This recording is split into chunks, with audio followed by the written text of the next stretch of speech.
Buenas tardes. Estoy buscando, le quiero agradecer hoy día a Victoria Hurtado, que va a hablar sobre las redes sociales y lo que es el ciudadano digital. Victoria es abogada de la Universidad de Chile, máster en gestión pública en la Escuela de Kennedy de Harvard, trabajó 10 años en la formación de Escuela de Gobierno de la UAI, donde fue directora del Magíster en Gerencia y Políticas Públicas y docencia de distintas cátedras vinculadas a instituciones, gobernabilidad y negociación. También fue directora del Centro de Estudios Latinoamericanos de la Universidad de California de Berkeley. El contexto es que escuchamos en todos los programas políticos, en muchas columnas dominicales, que estamos en tiempos de polarización política. Escuchábamos, por ejemplo, al abogado Agustín Esquella decir que Chile siempre había sido un país muy polarizado, y cómo nos escandalizábamos de ello, en circunstancias que la verdad es que este es un fenómeno que trasciende las fronteras de nuestro país.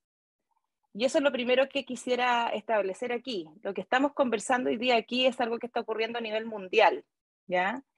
Estamos viendo a nivel mundial una defectuosa manera de hacer democracia, de poder resolver los problemas, una defectuosa interacción entre las partes de la esfera pública.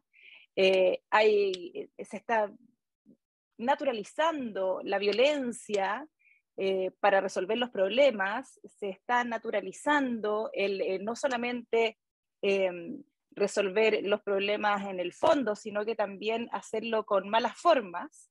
Se está validando, sobre todo a nivel de la generación que ha nacido inmersa en el uso de la tecnología, acelerada más aún por lo que nos ocurrió con esta pandemia, que hizo que muchos niños tuvieran que hacer de este hábitat, además un hábitat social, ¿no es cierto? Se han validado conductas como la funa y otras de ese tipo, digamos, que ya desgraciadamente estamos todos viendo desde nuestros propios nichos una tendencia como un mundo que nunca pertenecimos y que por alguna razón tampoco nos gustaría que nuestros hijos siguieran habitando esto de la manera en que se está dando. Sin embargo, es lo que está ocurriendo, ¿ya? Hay muchas explicaciones para poder abordar este tema. De hecho, el debate está en ciernes y hay quienes ya han encontrado alguna explicación satisfactoria. Hay mucha literatura escrita al respecto, cada vez más. Y en el caso particular mío, una de las explicaciones que más sentido me hace es que la irrupción de las redes sociales ha sido absolutamente decisiva para estar nosotros en este momento en una sociedad tan polarizada, ¿ya? Y por alguna razón ha aparecido a lo que se llamaba la esfera privada, es decir, el mundo privado, y la esfera pública, como la conocíamos nosotros anteriormente, una nueva esfera, que es esta esfera pública digital, distinta. Y aquí surgen varias preguntas. Por ejemplo, ¿es igual este espacio público digital al espacio público, llamémoslo análogo, digamos, no digital? Sino, ¿cuál es la diferencia? Hay quienes sostienen que es lo mismo, pero sencillamente en otro ambiente. ¿Cuáles son las dinámicas? ¿Deben los habitantes de este espacio generar habilidades especiales para poder habitar satisfactoriamente este lugar? Y si es así, ¿cuáles? ¿Debería regularse este espacio? ¿Necesita un fine tuning, digamos? ¿Hay algo que esté ocurriendo ahí que se esté trasladando a la política nacional?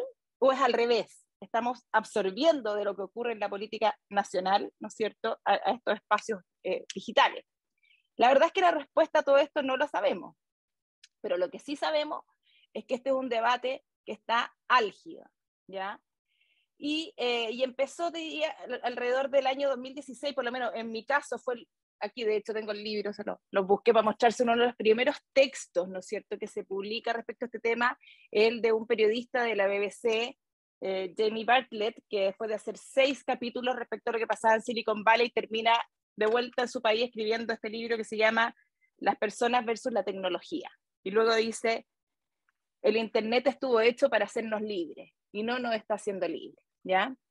Pero luego de eso empezó a evolucionar la literatura y a mucha literatura en temas de psicología social, y este espacio para analizar estos temas de los ciudadanos digitales fue siendo una intersección, yo diría que de 3 ciencias: la ciencia de la computación, el derecho de la ciencia política y la psicología, porque aquí hay mucho de psicología, ¿ya? Y a veces cuando, como en nuestro país estamos educados en silo, vemos al ingeniero pensando los temas desde la ingeniería, el abogado del derecho, el psicólogo del psicólogo, y nos cuesta ver estos temas en esta triple dimensión. Adicionalmente, nos cuesta también ver estos temas porque tenemos 3 generaciones en este momento conviviendo en el país, en el poder. Una que nunca ha entrado cómodamente a este ambiente digital, otra generación híbrida que ha habitado los 2 ambientes, y otra generación que se siente muy cómoda en estos ambientes, en particular la generación que está gobernando y en particular la generación de nuestros hijos, porque nuestros hijos son de una generación que comenzaron a habitar este ambiente cuando ya existían las redes sociales, ¿ya? Ahora, ¿qué es lo que hace tan relevante este debate? Uno de los temas que ha ocurrido es que hace exactamente en abril de este año se publicó en una prestigiosa revista norteamericana un ensayo por un profesor de psicología social de la Universidad de Nueva York llamado Jonathan Haidt, que ha estado en el Congreso del Futuro aquí en Chile, llamado ¿Por qué los últimos años de la vida en Estados Unidos han sido particularmente estúpidos? ¿Ya? Este ensayo recibió una respuesta la semana pasada por otra revista norteamericana llamada New Yorker, haciendo un contrapunto respecto a esto, ¿ya? Ahora, estos 2 ensayos, en particular el ensayo de Jonathan Haidt, es un ensayo importante porque lo que él hace es un esfuerzo por reunir toda la literatura académica y tratar de entender qué está pasando, que estamos con estas democracias tan polarizadas y tan, como dice él, estúpidas, ¿ya? Citar la literatura americana, norteamericana en esta materia, de verdad que no es un esnovismo, sencillamente es realismo, porque son ellos primero quienes tienen este tema en sus entrañas, o sea, ellos han desarrollado toda la industria de las redes sociales en ese país, y además han tenido el presupuesto necesario para hacer los estudios y el coraje para hacer las denuncias. No nos olvidemos lo que ocurrió el 6 de enero del año 2020, cuando fue tomado el propio Capitolio de ese país en riot, en una horda que precisamente en estos días ha estado llevándose en un tribunal y se está decidiendo lo que allí está haciendo. Y entonces, la falta del dominio del idioma inglés lo que ha hecho en nuestra cultura es que estos temas no nos lleguen tan rápido, lo que es bueno y malo. Es bueno porque nuestros niños no han estado tan contaminados de lo que ha pasado, por ejemplo, con el movimiento antivacuna, que es un movimiento mundial en los países desarrollados. Pero es malo porque todo este debate, que es un debate político, esa es la verdad, es un debate que está bien al lado de la ciencia política, como decía antes, en esta intersección, no nos está llegando con la misma claridad y seguimos buscando explicaciones más bien desde las ciencias políticas a fenómenos que tienen otra naturaleza. ¿Qué dice el artículo de Jonathan Haidt, el famoso artículo? Él dice lo siguiente, dice que entre el año 2010 y el 2015 apareció una función en la red social que cambió toda la dinámica de lo que ocurre con el ambiente que habitan ahí los seguidores de las redes sociales. Y fue la irrupción del botón me gusta y la irrupción luego en Twitter del botón retweet. Luego de que ello ocurrió, todas las otras redes sociales incorporaron ese tipo, ¿no es cierto?, de aplicación. ¿Por qué esto fue tan importante? Porque fíjense ustedes que antes de que ocurriera esto, por ejemplo, el año 2003 apareció LinkedIn, el 2004 Facebook, el 2005 YouTube, el 2006 Twitter, el 2009 WhatsApp, el 2010 Instagram y Pinterest y Google. El 2016 llega TikTok, que fue una de las últimas. Pero entre la irrupción de los primeros y el año 2009, que cuando aparece este botón me gusta y el retweet, las redes sociales no eran más que un lugar en donde uno posteaba una foto, se ponía, veía algún amigo extranjero, en fin, te enterabas del cumpleaños, saludabas, ampliabas o mantenías redes, ¿no es cierto? Compartías información con tu grupo de seguridad, pero de confianza, digamos, pero cuando irrumpen estas dos aplicaciones, cambia toda la dinámica porque por fin se entrega información cierta de lo que a los usuarios de estas redes les gusta. Y lo que a los usuarios de estas redes además les gusta promover por un retweet o por un compartir. Y con esta información, las empresas dueñas de estas plataformas lo que hace es tener información valiosísima y devolvernos entonces a nosotros lo que a nosotros nos gusta. Y no, en poco tiempo se dieron cuenta que lo que nos gustaba eran cosas emocionalmente más extremas, generalmente relacionadas con la rabia, generalmente más negativas, y la tecnología, entonces, de ser esta cosa media naive, con estos albores de una moral positiva, de algo que nos iba a permitir, por ejemplo, hacer caer cualquier dictadura que irrumpiera en el futuro o cualquier muro que alguien osara levantar, pasó a ser un espacio en donde, por el famoso algoritmo, ¿no es cierto? Si bien nosotros estábamos concentrados en lo que nosotros podíamos postear, no estábamos viendo el segundo lado de la ecuación, que era qué es lo que estábamos viendo principalmente. Y el control de eso y la información valiosísima de eso sí la estaban teniendo. Entonces esta organización, esta plataforma, y con ello empezó una oleada de hashtags, de información, de competencia, en donde yo me puedo transformar en una celebridad en ese ambiente, si es que digo algo inteligente, quizás más pasado para la punta, más agresivo, puedo tener más seguidores, ¿no es cierto? Me doy cuenta que eso gusta y que lo más obvio o lo más centrado no necesariamente gusta. Y se empieza a producir de a poco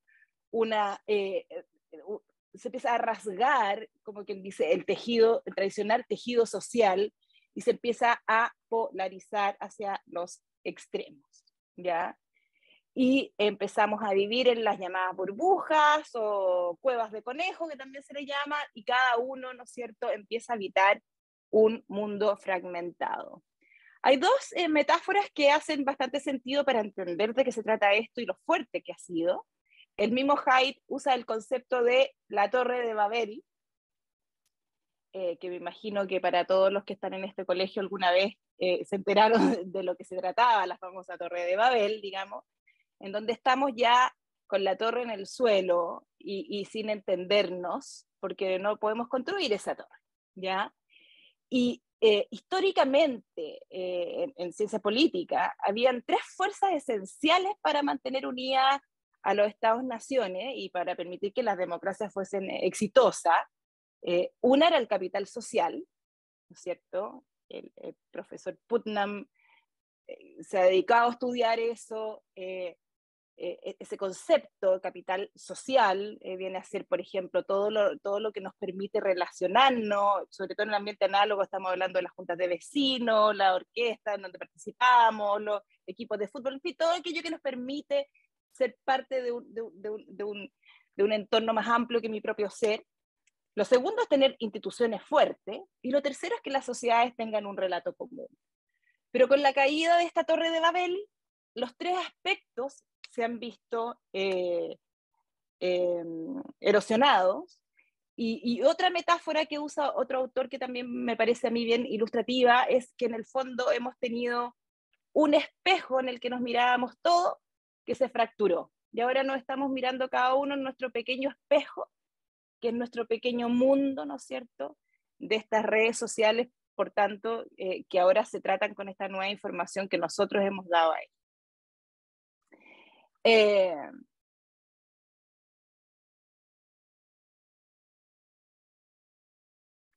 Este nuevo diseño de las plataformas, ayudado con la información que hemos dado por el retweet y el me gusta, están perfectamente diseñados para que aparezcan en nuestras personas nuestro ser moralista, ¿no es cierto? Nuestro ser menos reflexivo. Y ha frivolizado también el debate político y ha contribuido, ¿no es cierto?, a una cosa que es muy complicada, que es una permanente erosión de la confianza social. Estas conclusiones que le estoy dando, por supuesto que están siendo cuestionadas por estos autores, que no hay ninguna verdad escrita aún, esto es un proceso que todavía es muy reciente, pero más o menos eso es lo que ha estado ocurriendo, ¿ya? Y también autores que creen que efectivamente hay una relación cierta entre la irrupción de estas redes sociales y la polarización y las dificultades para nuestra democracia, dicen es que tampoco tenemos que esperar mucho más. Es cosa de ver lo que ocurrió. O sea, aquí la data, aunque no tengamos la correlación perfecta, basta ver que el año 2010 se introducen esa aplicaciones a estas redes sociales e inmediatamente pasan dos efectos muy claros, que es que se casi duplican la depresión entre los preadolescentes, aumentan los suicidios adolescentes, aumentan los temas en particular en las niñas, los temas de desórdenes alimenticios y otras situaciones, la autopercepción, y también a nivel político aumenta la polarización política. Entonces el autor dice, esto es como el COVID, o sea, no tenemos que esperar que la pandemia ya esté absolutamente en todo el mundo. Tenemos que entender que está pasando algo complicado y que esto puede ser en serio, entonces empecemos a tomar medidas, ¿ya? Hay temas sumamente preocupantes. Hay, por ejemplo, encuestas como la Edelman Trust Barometer, que es un barómetro mundial de la justicia, que se hace a bastantes ciudadanos, que ha llegado a las siguientes conclusiones. Se ve que hay más países como los Emiratos Árabes o como China, son países en donde se perciben como más competentes y estables que democracias como Estados Unidos, Inglaterra, España, ¿no es cierto? Y Corea del Sur, que están economías básicas. O sea, si es que se está percibiendo como lugares en donde hay más confianza política, aquellos lugares en donde precisamente hay más autoritarismo, estamos con un problema también, ¿ya? Cuando las personas empiezan a perder la confianza en las instituciones, también se pierde la confianza en lo que las instituciones quieren contarnos, ¿ya? Se destruyen las instituciones y no se ofrece una visión alternativa del futuro de la organización. Y eso es importante porque parte de lo que está pasando en esta cultura de funar, de cancelar, es tirar una piedra, pero no preocuparse de que siga vigente el organismo que yo estoy criticando. Y eso hace más complicado aún toda la dinámica que estamos viendo. ¿Qué hacer? ¿Qué ha pasado post la caída de la Torre de Babel? ¿Qué ha pasado después de que se nos cayó este espejo perfecto en donde la sociedad se informaba de la misma manera, en donde todos más o menos recibíamos, más o menos por lo menos podíamos recibir, si es que estábamos disponibles a hacerlo, digamos, dispuestos a hacerlo, la misma información? Bueno, han pasado cosas positivas, por cierto, porque se le ha dado voz a personas que tuvieron poca voz anteriormente, y se ha hecho más fácil mantener a las personas poderosas responsables de desatinos, ¿no es cierto? No solo en política, sino también en negocios, en el arte, en la academia, en fin, los problemas que han habido de abusos, varios, a raya, porque si antes obviamente uno podía hacer algún comentario en un blog, hoy día esto se puede viralizar y de inmediato movimientos como el movimiento Me Too, como el movimiento varios otros que les antecede un hashtag, sin estas características no lo hubiésemos conocido. Pero cuidado, porque estas posibilidades que ofrecen las redes sociales también han traído injusticia y disfunción política de tres maneras, ¿ya?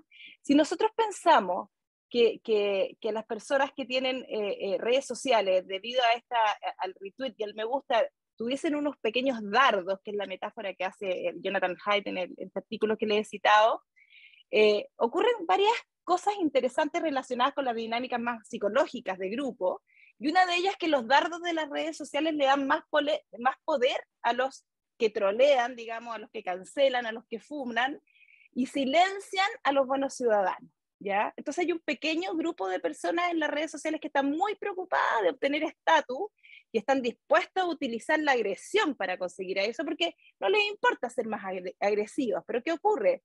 Ellos lo que hacen es que esas discusiones online, que son más malditas, ¿no? En donde se ríen de sus oponentes, incluso aunque sean bloqueados por otro usuario, terminan teniendo se alzan, ¿no es cierto?, dentro de ese grupo. Y pueden terminar dominando los foros de discusión, dominando a los pacíficos, y bueno, los pacíficos terminan silenciados y se salen de las discusiones políticas online, porque son una lata, básicamente, porque son muy agresivas, y digital, a la merced, ¿no es cierto?, de estas personas más extremas, más patudas, digamos, para discutir, más agresivas, digamos, y menos reflexivas, ¿ya? Y entonces esas empiezan a tomarse el escenario, y resulta que también empiezan a ser más conocidas, empiezan a ser también validadas por los medios de comunicación tradicional, porque muchos de ellos empiezan a tomar los trending topics como los temas que deben tener la agenda de los medios tradicionales, y terminan también siendo personas que tienen más probabilidades de ser elegidas, porque se han dado a conocer de una manera en que la ley de participación política no había considerado. Por lo tanto, tenemos un atraso legislativo respecto a cómo se puede una persona hacer campaña nada más que porque ha sido más protagonista dentro de este ambiente con estas características en redes sociales. Segundo tema, estos dardos de las redes sociales le dan más poder y voz a los extremos políticos, ¿ya? O sea, no solamente le dan más poder a los más rabiosos, que se atreven a ser más inadecuados allá adentro, que era lo que veíamos en el punto anterior, sino que además le dan más poder a los extremos políticos.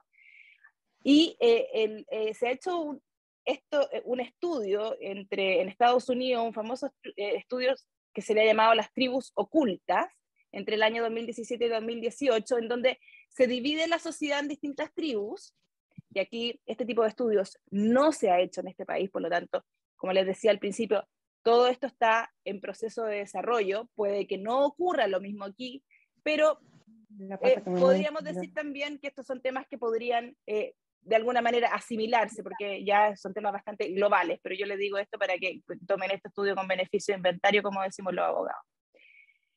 En este estudio se ha establecido, se ha medido que los grupos más extremos políticamente son los que postean más, y no solo los que postean más, sino son también aquellos que usan más estos dardos, vale decir, más retweet, más enojarse en contra de las personas de los que no son parte de su grupo.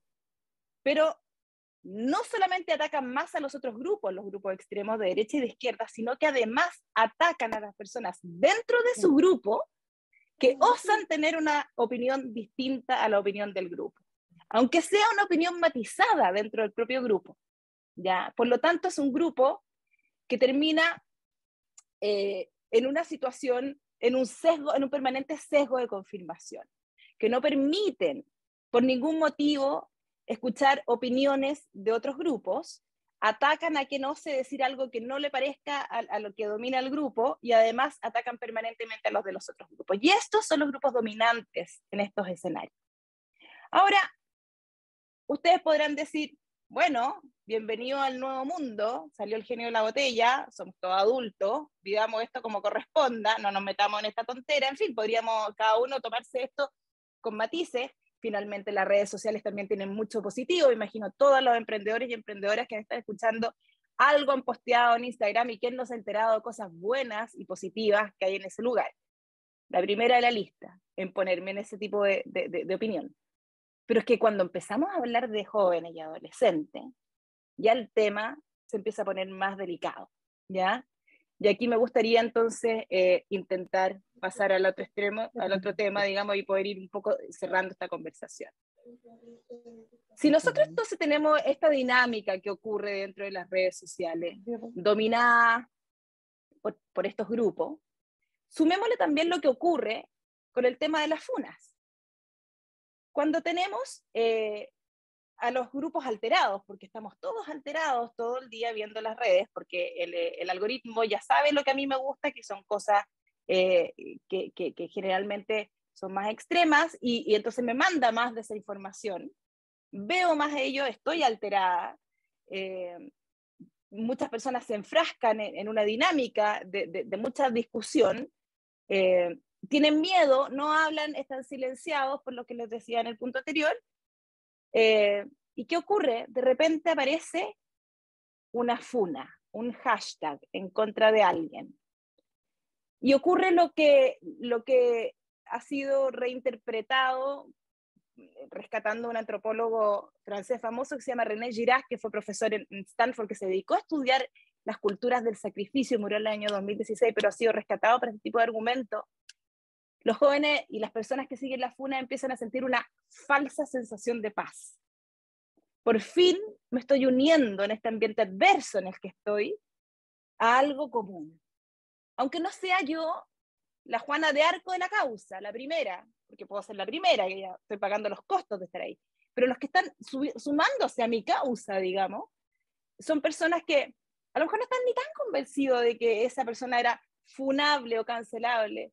Sin embargo, es parte de lo que está ocurriendo en mi entorno, en mi grupo, y eso me hace sentirme parte de ese grupo, y eso es algo que los jóvenes valoran en este contexto en donde les es tan difícil, ¿no es cierto?, alzar la voz para disentir de un grupo.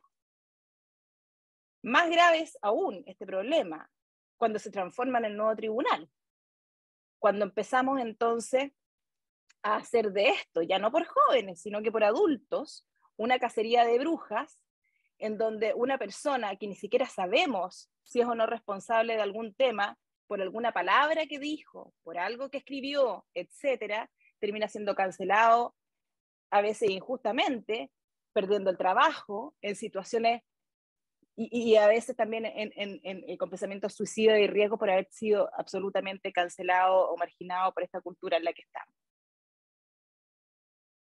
Este tema hace más grave aún el desarrollo necesario para los jóvenes, porque todos sabemos que los jóvenes necesitan meter las patas para crecer. Y aquí no estoy hablando de temas, ¿no es cierto?, complicados, ni sencillamente cuando nosotros éramos adolescentes y de repente hacíamos tonteras, después amanecíamos con cargo de conciencia, nos sentíamos mal, aprendíamos, ojalá, al día siguiente pedíamos disculpas, si nos perdonábamos bien, si no nos perdonaban, no, pero había por lo menos esa sensación de que uno podía equivocarse. Hoy día estos jóvenes no pueden equivocarse. No pueden equivocarse. La mayoría está silente. Los que se equivocan son los más extremos que estábamos hablando, y que si se equivocan además pueden pagar altísimas consecuencias. Y las consecuencias, además que pagan, quedan para siempre, porque no hay derecho al olvido. Y estos son personas que después de adultos van a dejar por escrito prácticamente una traza de todo su desarrollo emocional desde que tenían el uso y el acceso al primer celular. Pidámosles también a esas personas que hagan política, ¿ya? Todo se hace más complicado. Necesitamos, por lo tanto, formar a estos ciudadanos, y estos ciudadanos se forman también equivocándose, porque no hay mejor lección que la lección que uno aprende cuando uno se equivoca. Y estamos en un mundo en que no nos podemos equivocar. Eso también es gravísimo, ¿ya? ¿Qué hacemos? Ya tengo que ir cerrando. ¿Qué se está haciendo? ¿Qué se puede hacer? Bueno, hay una batería de temas que uno podría levantar desde las políticas públicas más desarrolladas, o desde simplemente la educación. Uno de los temas más importantes es que los niños deben jugar libremente, ¿ya? Para los psicólogos de la niñez se ha vuelto más importante que nunca que los niños puedan jugar de manera libre y desestructurada y que estén menos tiempo online y más tiempo sin supervisión, porque así es como van a crecer, van a madurar. Estos cambios que hemos visto y donde están nuestros hijos inmersos han impedido que ellos puedan desarrollar las habilidades necesarias para autocontrolarse, lo que es fundamental para los jóvenes. Jugar libremente es la única manera en que la naturaleza le enseña a los mamíferos jóvenes herramientas necesarias para poder ser adultos. Y no para ser cualquier adulto, sino que para poder ser adultos capaces de resolver los problemas, capaces de cooperar, capaces de generar reglas en sus propias comunidades, en sus organizaciones, y capaces de seguir las reglas, ¿no es cierto?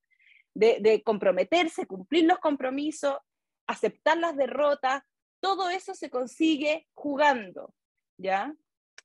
Porque al final, jugando es como se desarrolla el arte de asociarse. Otro de los temas fundamentales es el desarrollo de la lectura, el hábito de la lectura antes de que el niño reciba el primer celular, porque el hábito de la lectura va a ser un hábito protector y el hábito que les va a permitir tener pensamiento crítico para que el día de mañana puedan entender si es que dentro de esa red social lo que se está posteando es o no un fake news.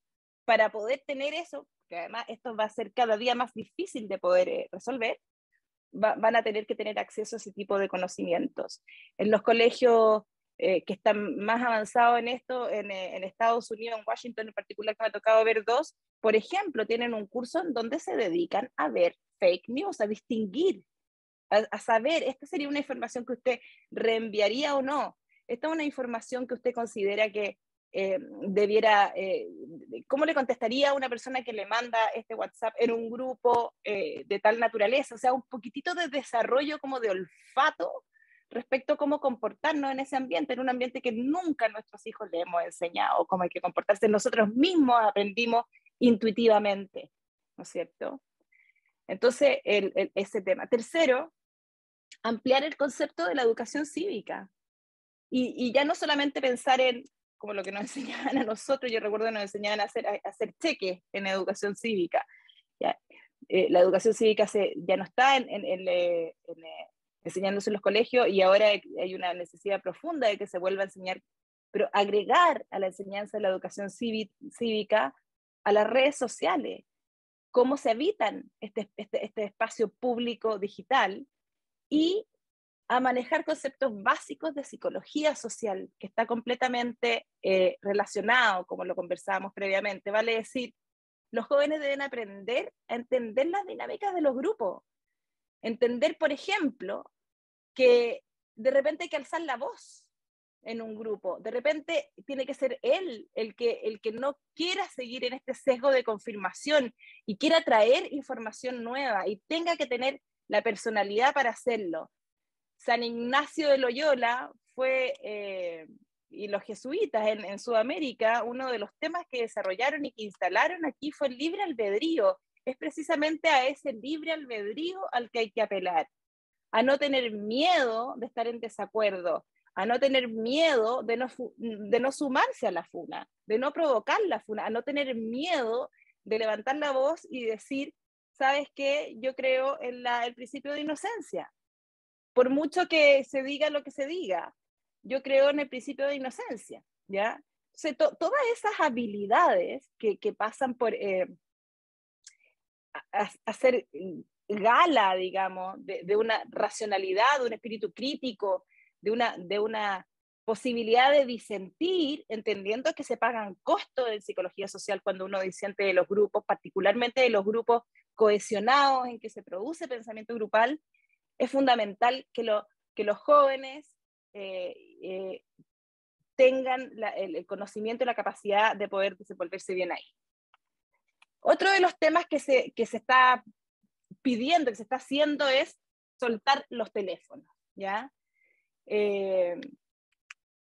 Según el Pew Research, que es una organización que hace investigaciones de estas cosas en Estados Unidos, el 95% de los adolescentes, de los teenagers, llaman ellos, que es desde los 13 hasta los 18, 19, tienen acceso a un smartphone y el 45% dice que usan internet casi siempre. O sea, están todo el día ahí. Pero un estudio en la revista Nature encontró que la relación entre el uso de las redes sociales y la salud mental varía según la edad, pero hay dos momentos en que es muy complicado.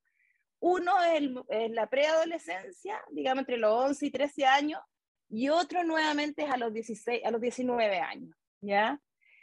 Y aquí han habido iniciativas de los propios jóvenes sumamente interesantes. Hay una que a mí me gusta mucho que se llama The Log Off Movement, que es básicamente, en vez de log on, log off, salgámonos del teléfono, un movimiento que tampoco pretende que los jóvenes estén sin teléfono, pero sí que cada cierto tiempo tengan actividades sin teléfono, ¿ya? Y la fundadora es una niña que cuenta su propia historia, que entró a Instagram a los 12 años, se pasaba por lo menos 6 horas en las redes sociales al día, haciendo scrolling, todo el día mirando, viendo, qué sé yo, automatizadamente, y decidió empezar esto porque, bueno, empezaron los desórdenes alimenticios, se fueron amplificando los sentimientos negativos que no quería tener y se dio cuenta que había mucha gente en esto y que se apagaban los teléfonos y había una instancia en que se podía hablar respecto a lo mal que le estaban haciendo ciertas redes sociales con otras personas, generaba mucha paz, ¿ya? Y bueno, hay todo un tema ahí, hay muchos artículos que yo se los puedo después poner, desgraciadamente muchos de ellos están en inglés, pero se los puedo después mandar todos. El movimiento Log Off hoy día tiene un podcast, un consejo de líderes, son todos jóvenes, tienen un currículum educativo en cómo usar esos espacios de manera segura, cómo hacer para que la tecnología sea una herramienta y no los controle, pueden hablar sus problemas que tienen ellos de adicción online, pueden educar a los legisladores para que entiendan cuáles son los problemas que le están, como generación Z, que es la que ellos son, que le están produciendo la tecnología, etc. Bueno, y hay mucho también herramientas que desde autoevaluación, ayudas, etcétera, que yo les puedo también entregar para los jóvenes que quieren ya tener más controlado este uso. Medidas, por ejemplo, eliminar Instagram en periodos estresantes de exámenes, han promovido ello. El grayscale, que hace que el teléfono aparezca solo en blanco y negro, para como que no se vea como una cosa tan estimulante a la mente. Screen Time Genie, que es una aplicación bien interesante que muestra soluciones de cómo limitar el tiempo en pantalla. También el Avid Lab for Chrome, que ayuda a reducir el tiempo online. En fin, hay muchas iniciativas que ellos pueden ir promoviendo, que hay que meterse ahí. En materia de regulación, hay algo bien interesante que hicieron los ingleses, que California está ahora promoviendo una ley, que son medidas asumiendo que, según la legislación norteamericana, un niño es alguien, según la Convención de Derechos Humanos, la verdad, un niño es alguien menor de 18 años y por lo tanto deben estar protegidos cuando están online. ¿Y qué significa estar protegidos? Por ejemplo, que Google hace por default que todas las búsquedas para los niños menores de 18 años son seguras. O sea, no va a aparecer la pornografía, ni va a aparecer esto ni lo otro, porque tú estás, te haces un login y password, entras como usuario y Google te protege. Eso está ocurriendo hoy día en Inglaterra. Que YouTube apaga el autoplay, ¿no es cierto que hay autoplay? Sigue eternamente para los menores de 18 años y les entrega recordatorios de que vayan a jugar y que se acuesten a una hora de vida en donde ya no les entrega más información. Que TikTok e Instagram hayan deshabilitado los mensajes directos para los niños por parte de adultos que no los siguen para evitar todo el sexual harassment que ocurre a ese nivel. Que los TikTok no hagan notificaciones después de las 9 de la noche a los niños entre 13 y 15 años, ni después de las 10 de la noche a los niños entre 16 y 17 años. O sea, le estoy dando un ejemplo del tipo de cosas que se han conseguido en Inglaterra gracias a esta acta, esta ley, que ahora California está emulando y que está en pleno proceso de poder conseguirlo para los niños californianos. Francia ha ido a un extremo más amplio que fue definitivamente prohibir el uso del teléfono para los niños. En fin, hay muchas cosas que se pueden hacer mejor. Estamos también en un mundo que necesitamos que estos niños sean usuarios digitales, necesitamos generar una generación completa de personas que nos defiendan de los ciberataques y que sean personas de nuestra cultura para poder entender que tampoco esto se trata de caer en el talibanismo y excluir a los niños de toda posibilidad de poder relacionarse con la tecnología, sino todo lo contrario, es hacer un correcto acompañamiento para que puedan, como adultos, y manejarse mejor en este ambiente y puedan liderar políticamente una escena política que ocurre en términos digitales, con más libre albedrío, como diría San Ignacio de Loyola, con más libertad, con más confianza, construyendo y no destruyendo instituciones, y sobre todo apañando a las personas antes de tirarles una piedra, porque no necesariamente es este el mejor tribunal ni el mejor ambiente para poder ofrecer y administrar justicia en un mundo como el que estamos viviendo. Demasiado tiempo. No sé, Max, cómo podemos manejar lo que nos va quedando. Mira, primero te quería agradecer, Victoria. Segundo, tengo algunas preguntas que me han mandado por interno, y una que es de Andrés Ríoseco,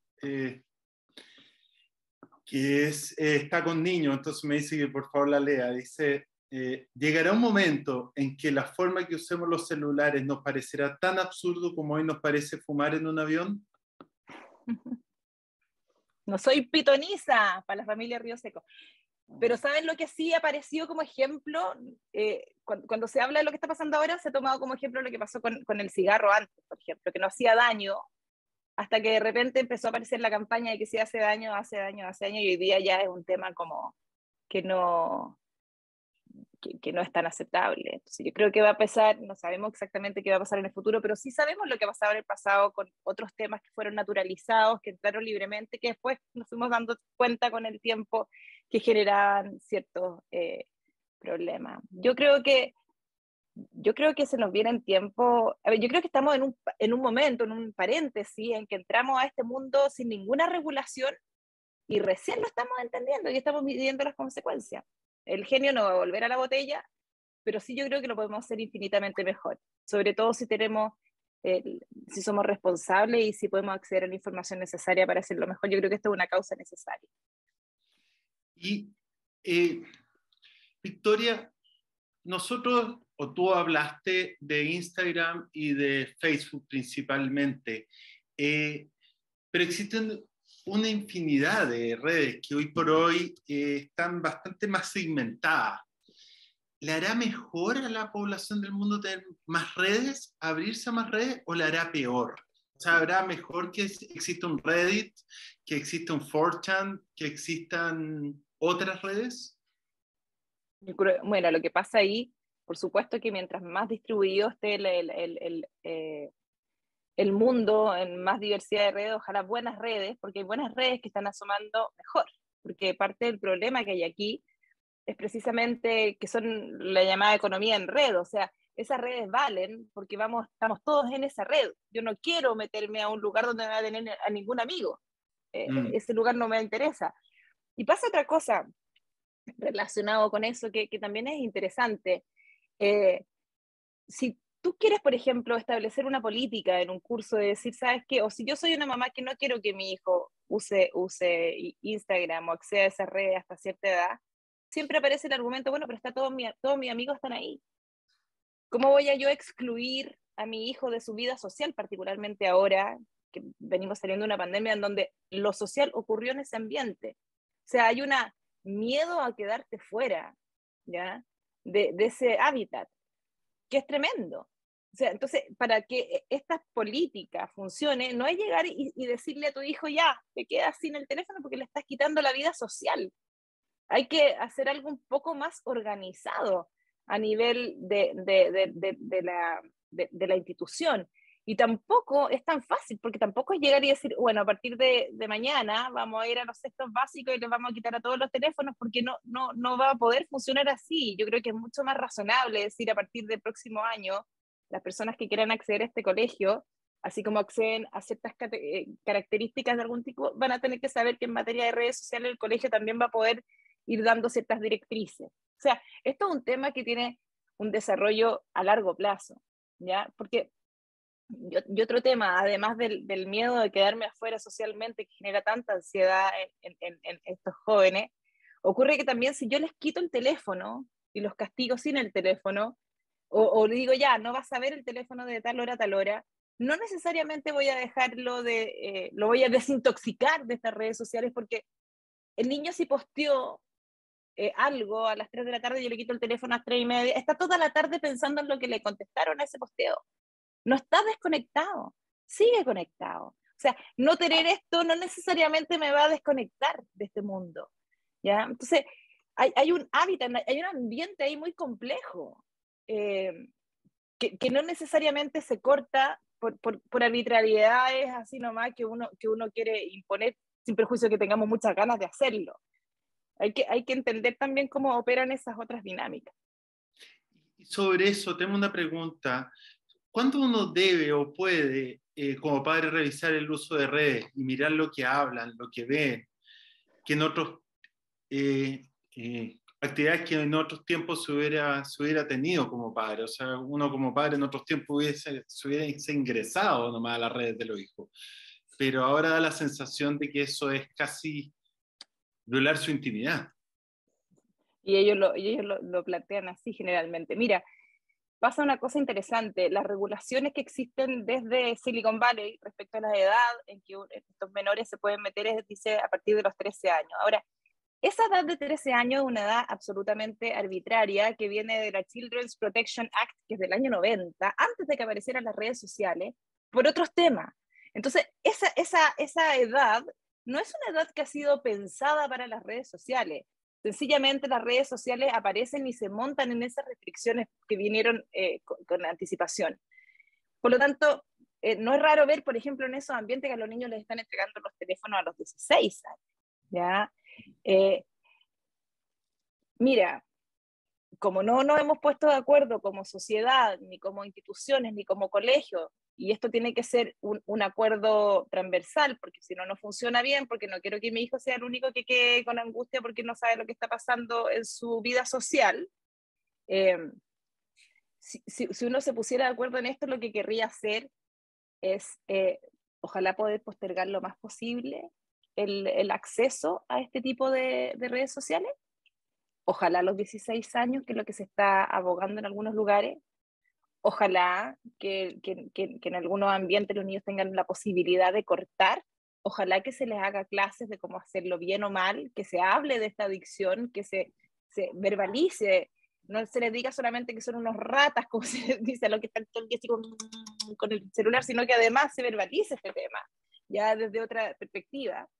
En lo personal también cada padre tiene que ver qué capacidades tiene de hacer micromanagement, o quiere o no. Hay personas que están disponibles y son muy buenas para poder hacer otras, y hay otras que no, pero si uno es una persona que no va a tener la disposición, porque no cree, porque no tiene el tiempo, porque le cansa, por las razones que sean muy respetables, tienen que entender que un niño que tiene un teléfono celular, por ejemplo, está a un clic de ver pornografía. Y eso es el desde. ¿Ya? Eso es el desde. Por lo tanto, si un niño tiene un teléfono celular a los 10 años, tiene que entender lo que es la pornografía, o por lo menos haberse conversado el tema, porque alguien se lo va a mostrar o lo va a ver. O sea, eso es, asumamos lo que es un hecho. Si usted no quiere que eso pase, si quiere prevenir que eso pase, entonces entregue el teléfono a los 13 años. Ahora, si le va a entregar los teléfonos a los 13 años y va a querer ver todos los fines de semana que le dijiste que sí, que no, o quieres hacer un contrato, ya eso es como disposición de cada padre y la capacidad que cada uno tiene de poder gobernar todo este tema, porque hay personas que consideran que lo hacen muy bien, y hay personas que dicen, yo sencillamente le voy a pasar el teléfono el día que yo sepa que tengo plena confianza y que podría hablar de este tema cada 2 semanas, pero no voy a estar todo el día haciendo micromanagement. Lo que sí está claro es que es una muy mala idea que los niños carguen sus celulares en la habitación. O sea, porque se quedan hasta muy tarde, les hace muy mal, ven mucha tontera y acceden a más información de la necesaria. Son cosas simples que se pueden hacer, ¿ah? Pero yo creo que también somos todos adultos y padres, cada uno conoce a sus hijos y sabrá cómo poder hacer esto de la mejor manera. O lo intentará. O lo intentará. Victoria, te quiero agradecer, les quiero pedir a todos los apoderados que se encuentran presentes que si pueden prender las cámaras para que el grupo de comunicaciones del Centro de Padres pueda sacar la foto grupal. Realmente un orgullo que nos haya podido hablar. Yo creo que este es un tema que no acaba acá, sino que empieza aquí. Sí, definitivamente. Espero que hayas logrado generar la suficiente atención en los apoderados sin generar la angustia. No sé, no, pero no.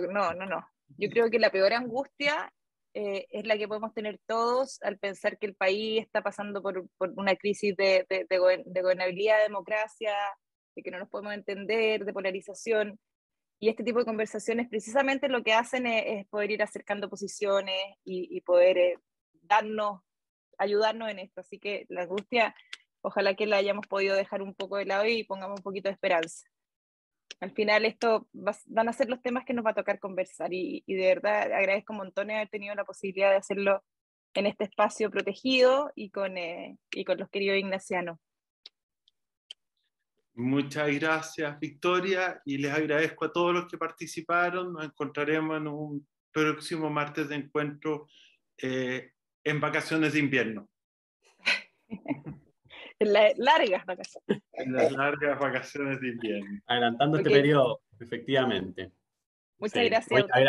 Agradecido, Victoria, de tu ponencia aquí y de visibilizar, efectivamente. Eso es lo que buscamos, visibilizar estos temas, tratarlos de buena forma y poder hacer llegar a la comunidad estos temas que a veces uno cree que se están demonizando, pero son realidades que uno tiene que ver cómo las va enfrentando.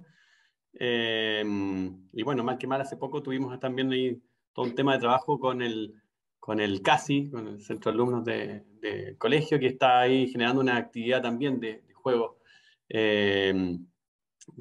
también en redes sociales que ellos pueden compartir y sin necesariamente verlo como algo malo, ¿ya? Así que bueno poder complementar esta visión. Perfecto. Muchas gracias a todos y los esperamos en un mes más. Muchas gracias, Victoria.